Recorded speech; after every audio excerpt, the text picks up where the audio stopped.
You know what's strange? We talk endlessly about boomers and millennials. We dissect Gen Z like they're some kind of fascinating new species. But there's this entire generation that just exists in the middle, barely mentioned, almost invisible. Generation X. Born roughly between 1965 and 1980, they're your older coworkers who never complain, your parents who seem oddly detached sometimes, the people who built the internet but don't post about their breakfast. And here's what nobody tells you.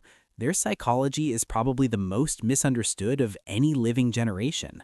They were the first generation of latchkey kids on a massive scale. Picture this. It's 1978, you're 8 years old, and you come home to an empty house because both your parents are working. No smartphone, no Ring cameras, no way for anyone to check if you're okay. You let yourself in, make yourself a snack, do your homework alone, and wait. A study published in the American Journal of Orthopsychiatry found that by 1984, approximately 7 million children between ages 5 and 13 were regularly unsupervised after school. That's an entire generation learning that you can't always count on someone being there. That empty house did more than make them self-reliant. It drilled in the idea that actions have real consequences, ones you can't talk your way out of. When their parents finally showed up, you always knew where you stood. The rules hit hard and fast. Nobody cared about how you felt or wanted to talk about it. Step out of line and you paid for it, right then and there. Psychologically, this created what researchers call a high contingency environment, where actions and outcomes were directly linked without buffer time. Your brain learned to predict consequences in real time, which is why Gen X tends to think 3 steps ahead in ways that baffle younger generations. Gen X grew up watching their parents talk a big game about stability, then turn around and rack up divorce rates through the 70s and 80s. They saw people give their all to companies only to get pink slips when the next round of layoffs hit. Everyone told them, work hard, follow the rules, and life will work out. But then the rules just changed right in front of them. So yeah, psychologists might call it defensive pessimism, but Gen X, they just call it being realistic. It's not that they're cynical exactly, it's more like they built up this emotional armor. They cross their fingers for good things, but deep down, they expect the rug to get pulled out, because honestly, that's what kept happening. And that's a big reason you barely hear them on social media. They grew up in a time when privacy was just normal. When you messed up as a kid, maybe a handful of people knew, and that was that. No phones, no viral videos, just some awkward memories in a basement or a parking lot. The idea of blasting your life out for strangers to see, that doesn't feel exciting to them. It feels risky. It's not about not getting tech. It's about learning early on that the less people know about you, the safer you are. Gen X basically turned irony into a shield. Crack a joke, keep things at arm's length, laugh it off before it stings. You can see exactly where that comes from. They grew up in the shadow of the Cold War when teachers talked about nuclear war like it was just another rainy day.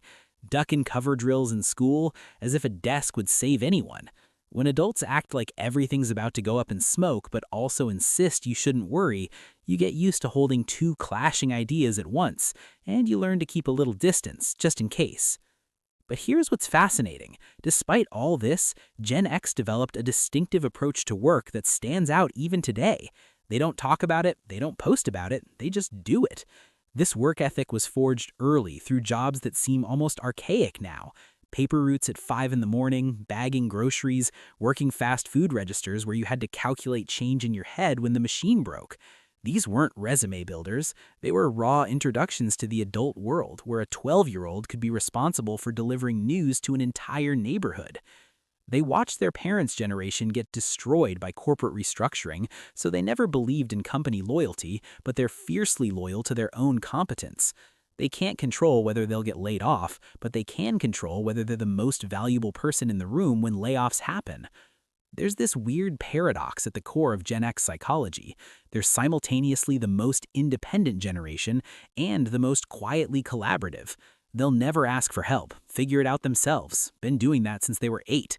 But if you need help, they'll show up without drama, without a social media post about it.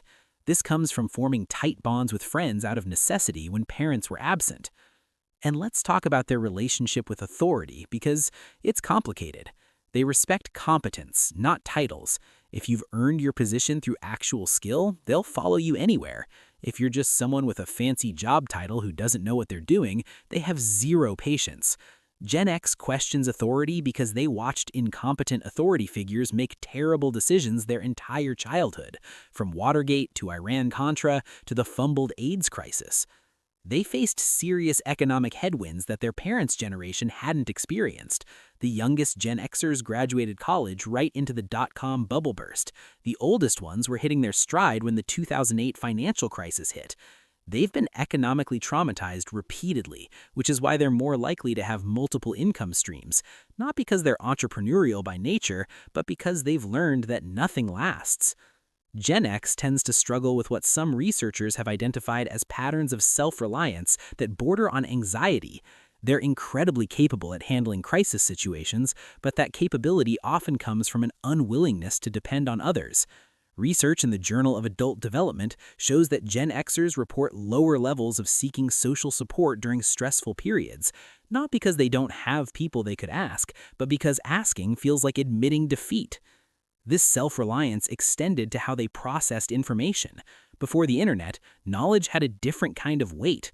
Gen X spent hours in libraries, hunting through card catalog drawers for a single book that might contain the answer they needed.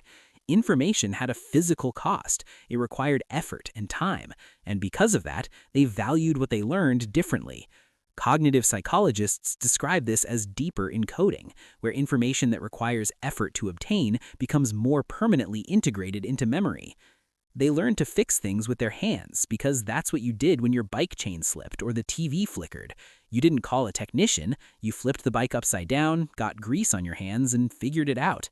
This built a mechanical intuition, a belief that with enough patience and a screwdriver, you could master the physical world. And now, they're watching their kids grow up in a completely different world, one with helicopter parents and constant supervision and social media documenting everything. They gave their kids the attention they never had, but sometimes they worry they've made them too soft, too dependent, too visible, because in the Gen X worldview, being visible means being vulnerable.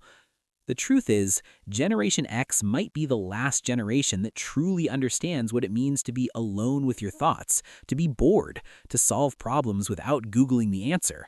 They're not better than other generations, just different, shaped by a unique moment in history when the old world was dying and the new one hadn't quite been born. They're the bridge generation, and bridges don't get much attention. They're just there, doing the work, holding things together, expecting nothing in return. And maybe that's the most Gen X thing of all, not caring if anyone notices. If this hit home for you, please subscribe. And if you want to support these deep dives, hit that join button to become a channel member.